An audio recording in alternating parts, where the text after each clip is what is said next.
3. Bueno, chicos, continuamos entonces con las biografías. Es importante mencionar a Plutarco Elías Calles, ya les había dicho a ustedes. Es este personaje que pues va a ser el gran impulsor de la Guerra Cristera de 1962, disculpen. Y esta guerra es la que va a realmente a generar una gran ruptura en México, porque se va a dar la ruptura totalmente ya con la iglesia. Plutarco Elías Calles nace el 25 de septiembre de 1877 y muere el 19 de octubre de 1945. Fue pedagogo, militar y político mexicano que fue presidente de México de 1924 a 1928. Por su parte, José Vasconcelos es otro personaje importante, el que va a ser, ya les había dicho a ustedes, director de la UNAM. Él es un gran adepto de lo que es el nazismo. Escribe su libro llamado Por mi raza, más bien la raza cósmica, en la cual busca que todo el mexicano sea un gran humano o que llegue a ser el superhumano a través de la educación. Hay un problema importante en México, porque en México la mayoría de la gente es campesina, habla otra lengua y además pues labora en el campo, ¿no? Entonces para el sistema nacional mexicano es un gran conflicto porque no se puede adecuar al sistema capitalista. Por eso Vasconcelos se va a dar la tarea de ejemplificar a esta gente, de meterla al sistema, ya les había dicho, a través de la escuela rural, a través de la creación de la SEP. Este señor llegó a ser presidente de la SEP, fue abogado, político, escritor, educador, funcionario público, filósofo mexicano, autor de novelas del Porfiriato y el triunfo de la Revolución Mexicana. Estas diapositivas se las voy a subir también porque de repente no se graban bien en la grabación, pero se las subo para que las revisen ustedes. Y por último tenemos a Lázaro Cárdenas. Lázaro Cárdenas nace el 21 de mayo de 1895, muere el 19 de octubre de 1970 y fue presidente desde el 1 de diciembre de 1934 al 30 de noviembre de 1940. Les había dicho que es importante este señor porque es el primero en ejemplificar un sexenio, ¿no? Todos los gobiernos antes de esto eran de 4 años, pero a través de Lázaro Cárdenas van a empezar a ser de 6 años. También es importante porque Plutarco Elías Calles es el primer presidente que va a imponer este sistema del maximato que ya les había explicado a ustedes, ¿no? Que Emilio Portes Gil lo ponen, muere y queda Plutarco Elías Calles. Luego entra Romero Rubio, muere y entra este señor, ¿no? Y luego Obregón y este señor. O sea, ese es el sistema del maximato. Luego los caudillos, recuerden que los primeros caudillos yo les había dicho que eran Zapata, Abraham Orozco, Francisco I. Madero y Francisco Villa, ¿no? Pero después de esto va a venir una segunda etapa donde vamos a tener a Obregón y a otros personajes que son los que van a pelear por varios ya diferentes ideales. Los primeros pelean por campesinos y obreros y esto va a generar la guerrilla civil a cargo de diversos caudillos, generándose violencia, división política, hambre y pobreza. Los principales caudillos ya les había dicho quiénes son. En la segunda etapa van a ser Emiliano Zapata, Álvaro Obregón y Francisco Villa, hasta que van a morir en la Constitución de Aguascalientes. También se proclama el Plan de Guadalupe, con el que se desconoce a Huerta, que se había autonombrado jefe del ejército constitucionalista. Acuérdense que esto fue en 1917, a través de la creación de la Constitución de 1917, que es la que actualmente tenemos, ¿no?, en nuestro país. Se organizó una convención de Aguascalientes para organizar un gobierno legítimo donde los caudillos intentaron ponerse de acuerdo, pero esto no va a llegar bien porque de hecho a partir de aquí van a matar a Zapata y matan a Francisco Villa.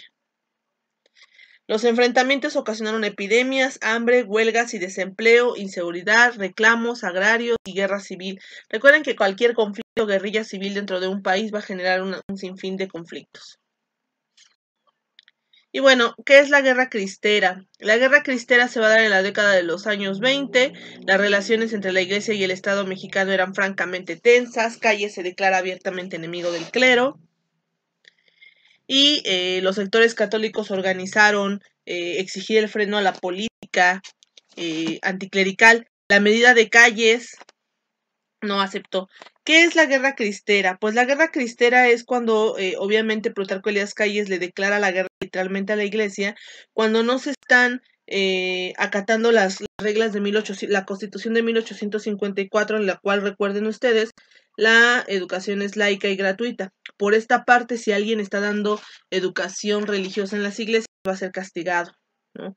Si alguien también, por ejemplo, en algún estado se descubre que hay más sacerdotes de los que debe de haber, también son castigados. Si también, por ejemplo, se llevan ritos ocultos en la calle haciendo mucho escándalo, también son castigados. Para eso existen los monasterios, las iglesias, etcétera. Obviamente la iglesia lo que va a hacer en 1926 va a generar grupos como estos sectores católicos en los cuales los va a preparar para la guerra y los va a lanzar contra la guerra con el gobierno. Obviamente el gobierno lo que va a hacer es mandar quemar iglesias y mandar a armar una guerra que va a durar a lo largo de 3 años. El movimiento armado se vivió intensamente en Jalisco, Guanajuato, Colima, Michoacán, teniendo simpatizantes tanto en Puebla, Oaxaca, México y Morelos.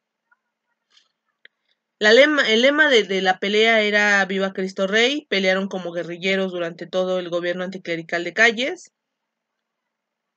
Y el nuevo gobierno pues termina en 1929 con Emilio Portes Gil y logran pactar una amnistía entre la iglesia y el Estado. ¿Qué es la amnistía? Acuérdense que seguimos en conflicto, no se ha calmado, pero no hay que atacarnos, ¿no? Eso significa la amnistía.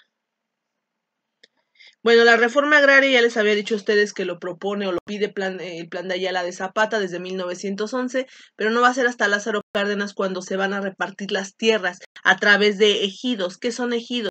Hagan de cuenta que una gran parcela de tierra la van a dividir en cuadrículas y esas cuadrículas van a ser repartidas a personas. Las causas, pues obviamente la restitución de tierras remandadas por los zapatistas y el fomento de desarrollo agrícola de los ejidos.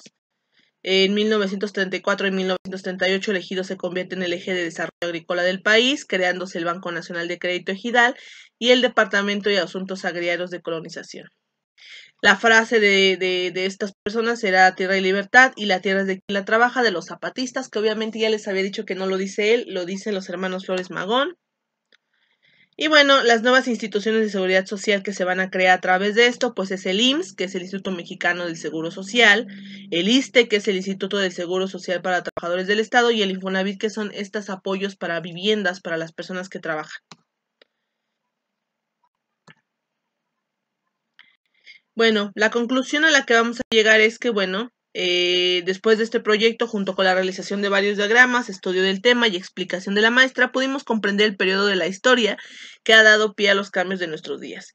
Uno de los aspectos más importantes y útiles de la historia es el tratar de no volver a cometer errores, ya sean estos sociales, políticos o económicos.